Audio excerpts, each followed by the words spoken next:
Facebook పరిచయం ఓ Tollywood hero కొంపముంచింది. సదరు నటుడు ఓ అమ్మాయి మోజులో పడి నిండా మునిగిపోయాడు.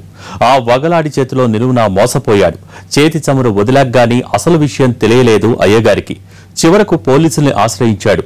హీరో గారిని వంచిన ఆ మాయలేడి ఎవరని ఆరా తీస్తే షాక్ ఇచ్చే విషయాలు ఎన్నో తెలిసాయి. ఎవరా మాయలేడి? ఆమె వలలో హీరో ఎలా పడ్డాడు? ఎలా బుక్కయ్యాడు? చూడండి.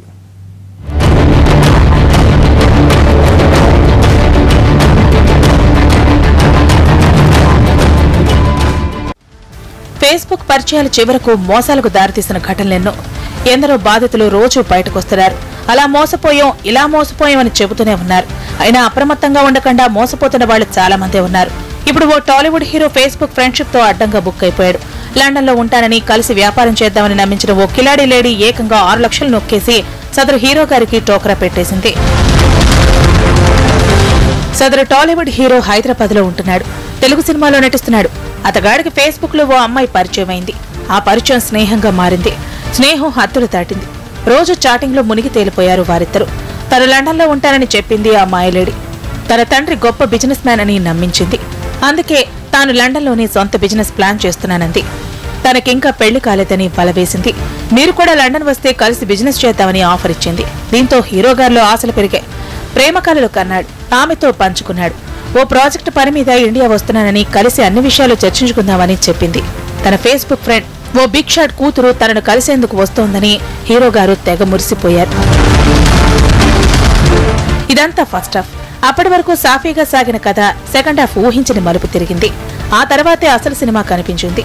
తన స్నేహితురాలి కోసం ఎదురు చూస్తున్న రోజు రాని వచ్చింది. ఢిల్లీలో ఫ్లైట్ దిగానంటూ ఆ మహిళ నుంచి హీరోకి ఫోన్ కాల్ వచ్చింది. కానీ లగేజ్ ఎక్కువ కావడంతో ట్యాక్స్ కట్టాల్సి వచ్చిందని, తన డెబిట్ క్రెడిట్ కార్డులు ఇండియాలో పనిచేయటం లేదని నమ్మించింది. అర్జెంటుగా 6 లక్షలు కావాలని, ఆ డబ్బు చెల్లించి లగేజీ తీసుకుని వచ్చేస్తానని చెప్పింది. అయ్యో, తన స్నేహితురాలు చిక్కుల్లో పడిందని జాలబడ్డ హీరో గారు అడగ్గానే 6 లక్షల రూపాయలు ఆమె చెప్పిన అకౌంట్ లోకి ట్రాన్స్ఫర్ చేసేశాడు. ఢిల్లీ ఎయిర్పోర్ట్ లో పట్టుకుపోయినాను, నాకు అమౌంట్ పే చేయాలి, అర్జెంట్గా ఇక్కడ క్లియర్ చేయాలని చెప్పి అట్లా అమౌంట్ దగ్గర తీసుకుంది.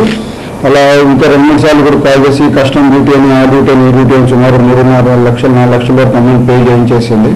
పే చేసేసి ఫోన్ స్విచ్ ఆఫ్ చేసేసింది. అప్పుడు కంప్లైంట్ మళ్ళీ డౌట్ వచ్చి మళ్ళీ కాల్ బ్యాక్ చేసి ఫోన్స్ అన్ని స్విచ్ ఆఫ్ అని చెప్తే మన దగ్గర పరిగెత్తుకుని వచ్చాడు సైబర్ క్రైమ్స్ కి. అంతే. ఆ తర్వాత ఆ అమ్మాయి ఫోన్ స్విచ్ ఆఫ్ అయిపోయింది. ఎన్నిసార్లు ట్రై చేసినా సేమ్ రెస్పాన్స్. అప్పుడు ఆ హీరో గారికి అనుమానం వచ్చింది. ఒక్క దెబ్బతో 6 లక్షలు నొక్కేసిన మాయలేడిపై సైబర్ పోలీసులకు ఫిర్యాదు చేశాడు. రంగంలోకి దిగిన పోలీసులు ఇది సైబర్ నేరగాళ్ల పనేనని తేల్చేశారు. హిమాచల్ ప్రదేశ్ కు చెందిన ఓ మహిళను, ఆమెకు సాయం చేసిన నైజీరియన్ను కటక్టాల్లోకి పంపారు. తెలుగు హీరోను మోసం చేసింది వీళ్లేనని విచారణలో తేలింది.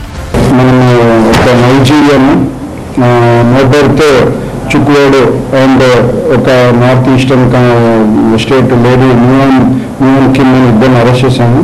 న్యూయాన్ కిమ్ అమౌంట్ అకౌంట్లోకి అమౌంట్ పడ్డది. న్యూయాన్ సూత్రధారి ఇంట్లో నైజీరియాను ఇద్దరిని అరెస్ట్ చేసి వాళ్ళు హైదరాబాద్కి తీసుకొచ్చాము. పోలీస్ రిమాండ్ పంపిస్తున్నాము. ఫెడరల్ కస్టడీకి తీసుకొని వీళ్ళు ఇంకేమైనా నేరాలు కూడా ఇట్లా పాల్పడ్డారా అని వెరిఫై చేస్తున్నాము. లండన్ బిజినెస్ మ్యాన్ కూతురు తన ప్రియురాలు కాబోతోందని, త్వరలో కలిసి వ్యాపారం చేస్తామని అప్పటి వరకు కలలుగన్న సదర్ హీరో అదంతా మోసమని తెలిసి షాక్ అయ్యాడు. ఈ హీరోలాగే లండన్ లో వ్యాపారం పేరుతో అనేక మందిని ఈ మాయలేడి మోసం చేసిందని విచారణలో తేలింది. అందుకే ఫేస్బుక్ ఫ్రెండ్స్ విషయంలో అప్రమత్తంగా ఉండాలని హెచ్చరిస్తున్నారు పోలీసులు.